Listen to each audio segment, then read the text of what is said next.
Politisi senior PDIP menganggap Jokowi layak disebut sebagai King of Big Liar. Halo semuanya. Guru Besar Institut Pertanian Bogor University Rohmin Dahuri menganggap demokrasi Indonesia yang belum pada tahap malah jadi memburuk setelah muncul sebuah keputusan kontroversial dari Mahkamah Konstitusi beberapa waktu lalu. Oke, sebelum kita lanjutkan pembahasannya, kita mau mengingatkan ke teman-teman semua untuk tekan button subscribe. Dan jangan lupa nyalakan loncengnya ya, agar teman-teman tidak ketinggalan update video-video terbaru dari Jamaah Milenial. Politikus senior PDIP Perjuangan itu bahkan menganggap putusan MK tersebut kental bernuansa drama karena memaksakan kehendak. Demokrasi sejak reformasi ini baru tahap prosedural, belum substansi. Sekarang lebih parah lagi, terutama dengan drama Korea yang terjadi di MK. Kita tahu semua bahwa itu adalah pemaksaan kehendak, tegas Rohmin saat membuka diskusi.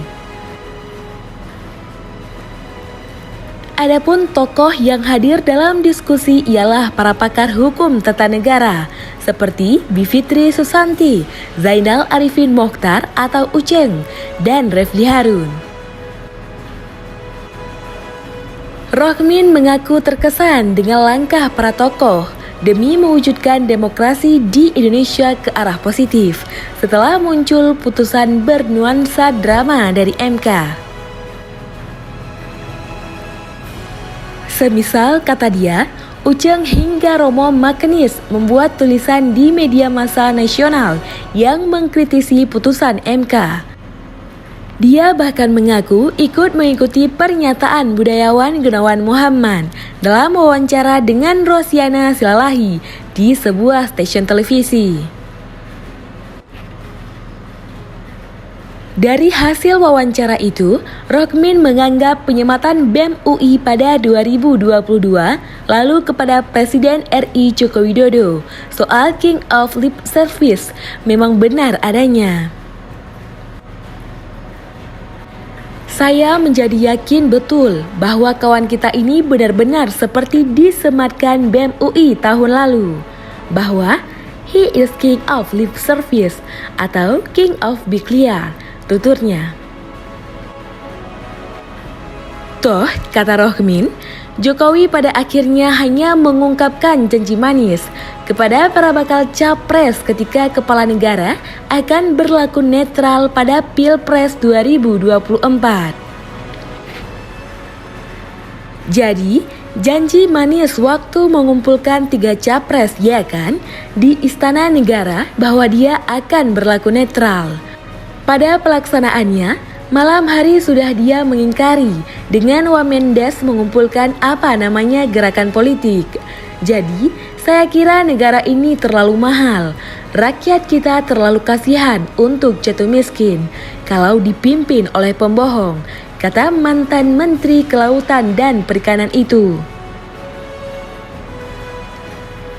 Rohmin mengatakan pekerjaan rumah kepala negara di sektor ekonomi dan teknologi masih banyak ketimbang mengurusi perpolitikan.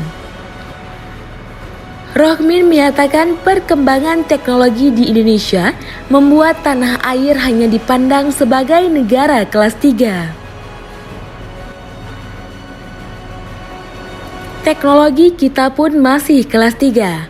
Artinya, suatu bangsa kebutuhan teknologi lebih dari 70% impor. Kalau negara maju atau teknologi inovator country, itu lebih dari 70% teknologi diproduksi negara sendiri, katanya. Kemudian, kata Rohmin, angka pertumbuhan ekonomi Indonesia tidak sesuai target yang seharusnya mencapai sekitar 8%. Jadi, sejak zaman Pak SBY sampai 2019 kita hanya tumbuh 5%. Menurut ekonomi ini parah. Potensi Indonesia seharusnya 8%. Dia menambahkan. Selain itu, kata Rohmin, jurang kesenjangan di Indonesia begitu lebar antara si kaya dan miskin dan membuat negara menjadi terburuk ketiga. Inilah kesenjangan Indonesia dalam kaya dan miskin, terburuk ketiga di dunia, di mana 1% orang terkayanya menguasai 46% kekayaan negara, kata dia. Nah, itu tadi pembahasan kita. Semoga bermanfaat bagi teman-teman semua ya. Oke, sampai di sini dulu video kali ini. Sampai jumpa di video selanjutnya.